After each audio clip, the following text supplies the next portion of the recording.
আসসালামু আলাইকুম।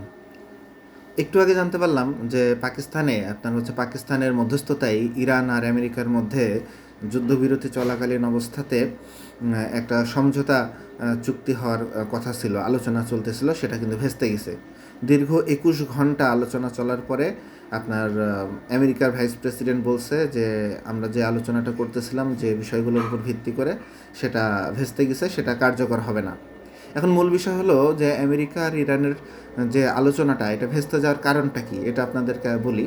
মূল কারণ একটাই, যে ইরান কিন্তু বরাবরই বলে আসছে যে আমরা শুধুমাত্র পাকিস্তানের অনুরোধে এই আলোচনাতে তারা বসতে রাজি হয়েছে এবং বসছে, কিন্তু তারা কিন্তু আমেরিকাকে একদমই বিশ্বাস করে না এবং সম্পূর্ণ অবিশ্বাসের সাথেই এই আলোচনাতে ইরান বসছে। কিন্তু শেষমেশ কী হলো জানেন? ইরানের যে প্রেডিকশনটা ছিল সেটাই সত্যি হলো। তারা জানে যে আমেরিকা কিছুটা সময় ক্ষেপণ করতেছে আলোচনার নামে। 1971-এ পাকিস্তান বাংলাদেশ আলোচনার নামে যেরকম সময় ক্ষেপণ করছিল পাকিস্তান, এখানেও ঠিক একই ঘটনা ঘটল।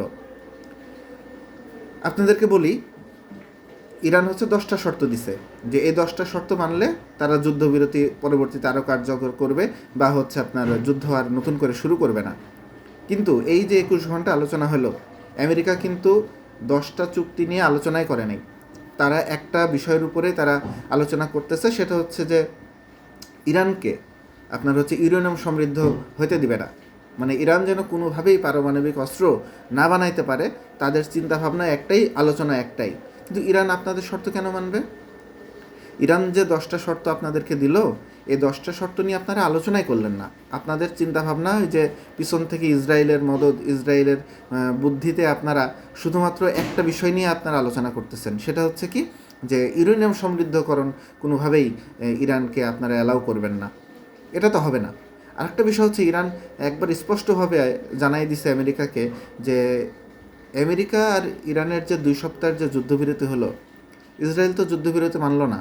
ইসরায়েল কন্টিনিউয়াসলি লেবাননের উপরে মানে অমানবিকভাবে তারা হামলা চালায় যাচ্ছে এবং হামলার প্রকোপটা অনেক বৃদ্ধি করছে। ভাই, এগুলো তো প্রক্সি যুদ্ধ, তাই না? যে লেবানন যেটা হামলা চালাচ্ছিল ইসরায়েলের উপরে, এটা তো ইরানকে সমর্থন করে হামলা চালাচ্ছিল। তাহলে যখন যুদ্ধবিরতি চলতেছে সেই সময়তে আপনি কিভাবে লেবাননের উপরে হামলা চালান? এই 2 সপ্তাহ তো আপনাদের ওয়েট করা উচিত ছিল। আপনারা তো এই 2 সপ্তাহ ধৈর্য ধরলেন না। বিষয় হচ্ছে কি জানেন? ইসরায়েল এবং হচ্ছে আমেরিকা, দুইটাই হচ্ছে বিশ্বাসঘাতক। আর তার থেকে বড় বিশ্বাসঘাতক হচ্ছে পাকিস্তান। পাকিস্তান এই যে আমেরিকার সাথে একটু ভালো সম্পর্ক রাখছে, ভারতের যে লাইন এখান থেকে সরে একটু পাকিস্তানের সাথে আমেরিকা একটু ভালো যোগাযোগ রাখতেছে শুধুমাত্র এই মধ্যস্থতা করানোর জন্য। আমেরিকা আর এই যে মদদে পাকিস্তান মনে করতেছে সে অনেক কিছু পেয়ে যাচ্ছে। এই কারণে পাকিস্তান কিন্তু এই দিক থেকে খুব ভালো। পাকিস্তান আর এই তুরস্ক একটা দেশ আছে, আপনারা তো জানেন, এই তুরস্ক আর পাকিস্তান এরা হচ্ছে সবাইকে লিঙ্ক আপ করানোর জন্য ব্যস্ত থাকে। ঠিক আছে? মানে এই যে গুরুদের একটু আশীর্বাদ পাবে সেই আশাতে পাকিস্তান কিন্তু আম, মানে দারুণভাবে বেইমানি করে সবার সাথে। এই যে কিছুদিন আগে বাংলাদেশের সাথে টি-20 বিশ্বকাপ নিয়ে কী করলো আপনারা তো সবাই দেখলেন। এটা নিয়ে আমি আলোচনা এখানে না বাড়াচ্ছি, যেহেতু এটা ইরান আর আমেরিকার যুদ্ধের ইস্যু। ঠিক আছে?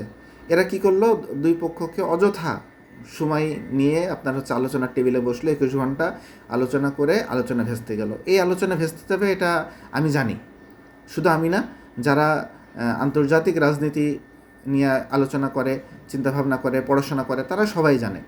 কারণ আমেরিকা কিন্তু ইরানের এই 10টা দফা নিয়ে তাদের কোনো মাথা ব্যথা নেই। তাদের মাথা ব্যথা একটাই, যে কোনোভাবেই পারমাণবিক বোমা যেন ইরান না বানাইতে পারে। আর সবচেয়ে বড় কথা কি জানেন? এই যে টানা 40 দিন ধরে যুদ্ধ হয়েছে, ওদের তো রসদ ফুরাই গেছে, অস্ত্রপাতির তো কিছু নিয়ে আসা লাগবে নতুন করে। তাদের যারা সৈন্য আছে তারা তো মানসিক বিকারগ্রস্ত হয়ে গেছে, মানসিকভাবে দুর্বল হয়ে গেছে। এদেরকে চাঙ্গা করার জন্য, সৈন্য রিপ্লেসমেন্ট করার জন্য, নতুন অস্ত্র নিয়ে আসার জন্য, নতুন অস্ত্র প্রোডাকশন করার জন্য একটা কৌশল হিসাবে আমেরিকা পাকিস্তানকে দিয়ে এই 2 সপ্তাহ যুদ্ধবিরতি কার্যকর করছে। এবং মাঝখান দিয়ে কী করতেছে, ইসরায়েল হচ্ছে অনবরত লেবাননে মানে ব্যাপক হামলা চালাচ্ছে। ঠিক আছে? ইরানের সাইলেন্সকে কাজে লাগায় ব্যাপক হামলা চালাচ্ছে।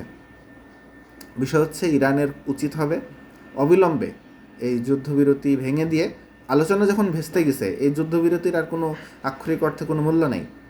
ইরানের উচিত হবে অবিলম্বে হামলা চালানো, আবার মানে এই পশ্চিমাদেরকে একবারে নাস্তানাবুদ করে দেওয়া উচিত হবে।